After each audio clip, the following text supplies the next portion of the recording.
का गुरु काल भैया पूर्वांचल के। आज बात हुई पूर्वांचल में इस्तीफा के। ऐसा इस्तीफा भइल बा कि भैया अखिलेश यादव का टेंशन बढ़ जाए। जी हाँ, बात करेंगे पूर्वांचल में उस इस्तीफे की जहां पर समाजवादी पार्टी की तरफ से एक इस्तीफा हुआ है और ये इस्तीफा फेसबुक पर आया है। चंदौली आप जानते होंगे, चंदौली वो इलाका है जो बीते कुछ समय से चर्चा में रहा। उसकी वजह ये रही कि वहां पर समाजवादी पार्टी की महिला सभा की जो अध्यक्ष हैं गार्गी पटेल, उनके घर पर मारपीट की गई। सीसीटीवी फुटेज सामने आया, उनके घर पर घुस के मारपीट की गई और आरोप लगा कुछ समाजवादी पार्टी के कार्यकर्ता और उनके बिजनेस पार्टनर पूर्व ब्लॉक प्रमुख प्यारेलाल यादव पर। ये सब कुछ चल रहा था, उनके घर पर बीजेपी के नेताओं ने मुलाकात की। ओम प्रकाश राजभर ने आरोप लगाया कि अहिर पीट देगा जो एक नारा है, उसका ये हूबहू एक उदाहरण है। इसके बाद अब गार्गी पटेल का इस्तीफा आया। उन्होंने फेसबुक पर अपना इस्तीफा लिखते हुए लिखा, सेवा में माननीय राष्ट्रीय अध्यक्ष जी समाजवादी पार्टी, आज मैं ये पत्र केवल अपने पद से इस्तीफा देने के लिए नहीं लिख रही हूं, बल्कि उन तमाम पीड़ाओं, उपेक्षाओं और सवालों के साथ लिख रही हूं जिन्हें मैं लंबे समय तक अपने भीतर दबा कर रखा। मैंने समाजवादी पार्टी के लिए सिर्फ एक पदाधिकारी की तरह काम नहीं किया, बल्कि एक कार्यकर्ता की तरह सड़क से लेकर संगठन तक संघर्ष किया। महिलाओं, बच्चियों, पिछड़ों, कमजोरों और वंचित लोगों के अधिकारों की लड़ाई को मैंने अपनी राजनीति का आधार बनाया। जब दूसरों के साथ अन्याय हुआ तब मैंने आवाज उठाई और पार्टी के विचारों के लिए पूरी निष्ठा से खड़ी रही। लेकिन बार बार मेरे साथ घटनाएं हुई जब मैं स्वयं कठिन परिस्थितियों से गुजरी, जब मुझे सुरक्षा, न्याय, राजनीतिक सहयोग की जरूरत थी। तब जिन लोगों से सबसे पहले साथ खड़े होने की उम्मीद थी, उनमें से कई लोग खामोश रहे। ये खामोशी मेरे लिए किसी चोट से कम नहीं थी। मैंने बहुत कुछ सह लिया क्योंकि मुझे लगता था कि संगठन परिवार की तरह होता है। लेकिन आखिर कब तक कोई व्यक्ति यह उम्मीद लेकर चलता रहेगा कि शायद कल कोई साथ देगा। मेरे संघर्ष का इस्तेमाल मंचों पर करने वाले बहुत मिले, लेकिन संघर्ष में मेरे साथ खड़े होने वाले बहुत कम। मैंने पार्टी के लिए अपना समय दिया, अपनी ऊर्जा दी, अपनी आवाज उठाई और अपने हिस्से का संघर्ष किया। लेकिन जब मेरे जीवन में सबसे कठिन समय आया, तब मुझे एहसास हुआ कि राजनीति में नारे और मंच पर दिए गए भाषण अलग चीज हैं और किसी कार्यकर्ता के बुरे वक्त पर उसके साथ खड़ा होना बिल्कुल अलग। मैं किसी व्यक्ति विशेष को दोषी ठहराकर इस्तीफा नहीं दे रही हूं, लेकिन इतना जरूर कहना चाहती हूं कि राजनीति संगठन सिर्फ चुनाव के समय कार्यकर्ताओं को याद करने से मजबूत नहीं होते। संगठन तब मजबूत होते हैं जब उनका कार्यकर्ता मुसीबत में हो और पार्टी उनके पीछे मजबूती से खड़ी दिखाई दे। मैंने बहुत सोच विचार कर बाद में निर्णय लिया है।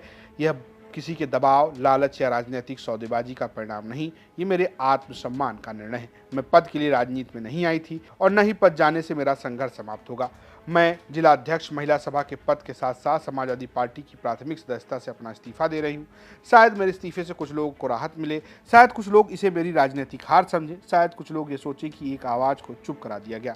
लेकिन उन्हें याद रखना चाहिए, गार्गी सिंह का इस्तीफा संघर्ष का अंत नहीं है, यह संघर्ष का नया अध्याय है जिसमें अब मैं किसी पद की जिम्मेदारी नहीं, बल्कि अपने आत्मसम्मान और सिद्धांतों के साथ खड़ी रहूंगी। मैंने महिलाओं और बच्चियों के लिए आवाज उठाई थी और आज भी उठाऊंगी। अन्याय के खिलाफ लड़ी थी, आगे भी लड़ूंगी। कमजोरों के साथ खड़ी थी, आगे भी खड़ी रहूंगी। पद छीन सकते हैं, रास्ते रोक सकते हैं, साथ छोड़ सकते हैं, लेकिन एक महिला के आत्मसम्मान और उसके लड़ने की इच्छा शक्ति खत्म नहीं कर सकते। आज मैं पार्टी छोड़ रही हूं, लेकिन संघर्ष नहीं। और शायद आने वाले समय में सवाल जरूर पूछा जाएगा, जिस कार्यकर्ता ने वर्षों तक संगठन के लिए लड़ाई लड़ी, जब वही कार्यकर्ता अपने सबसे कठिन दौर में थी, तब संगठन उसके साथ क्यों नहीं हुआ? इस सवाल का जवाब इतिहास भी मांगेगा और राजनीति भी। और आने वाले समय में सवाल जरूर पूछेगा। जब एक महिला कार्यकर्ता के साथ कथित न्याय हो रहा था, जब आरोपों के घेरे में पार्टी के जुड़े लोग के नाम सामने आ रहे थे, तब समाजवादी पार्टी उसके साथ मजबूती से क्यों नहीं खड़ी हुई? यहाँ तक कि समाजवादी पार्टी के नेता लोग षड्यंत्र के माध्यम से धारा 307 में मुझे फंसाकर जेल भेजने की तैयारी में। अतः कृपया मेरा इस्तीफा स्वीकार करते हुए मुझे समाजवादी पार्टी की प्राथमिक सदस्यता व जिला अध्यक्ष महिला सभा चंदौली के पद से तत्काल प्रभाव से मुक्ति करने का कृपा करें। पद से विदा ले रही हूँ, लेकिन संघर्ष से नहीं। सादर, गार्गी सिंह, पूर्व जिला अध्यक्ष महिला सभा।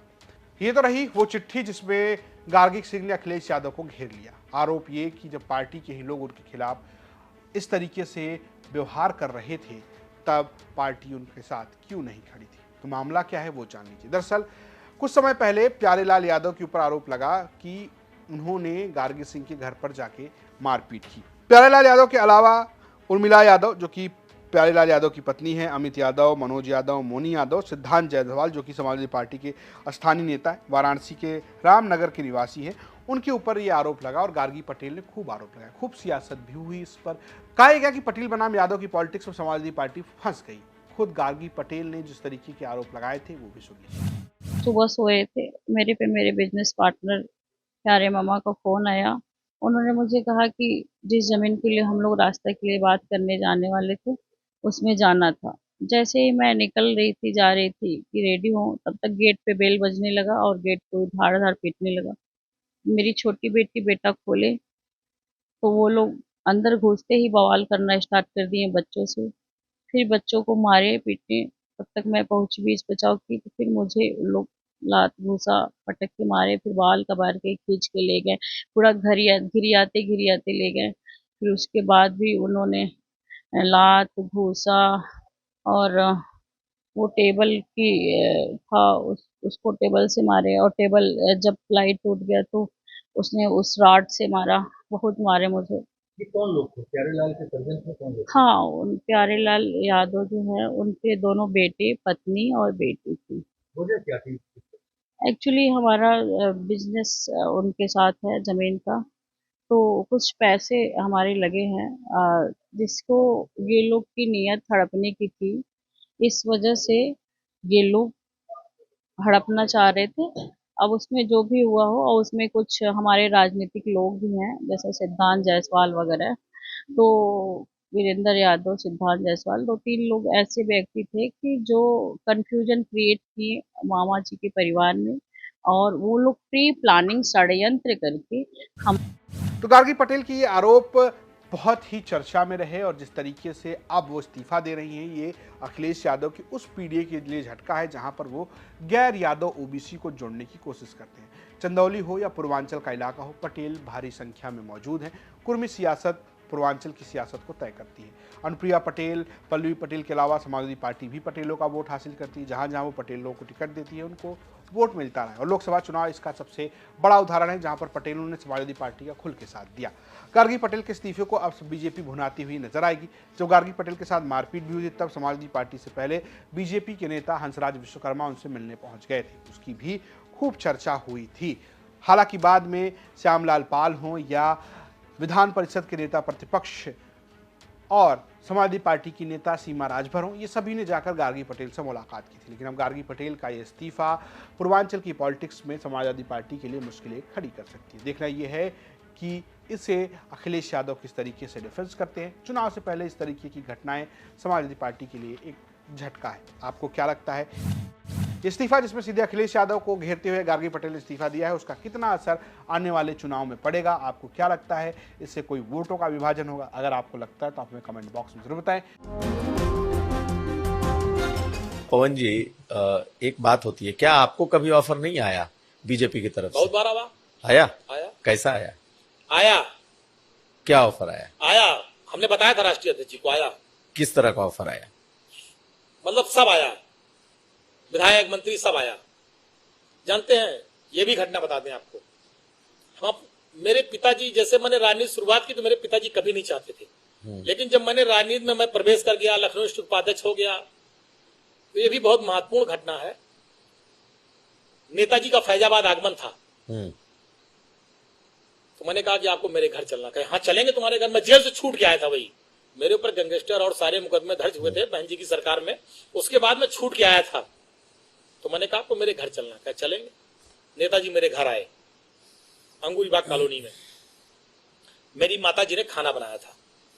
नेताजी ने, जो मेरी माता जी ने बनाया था, पूड़ी सब्जी दही कचौड़ी दही बड़ा जो था सब खाया। नेताजी ने बैठ के पूरा आराम से सब खाया, और खाने के बाद कहा कि और कुछ बना है?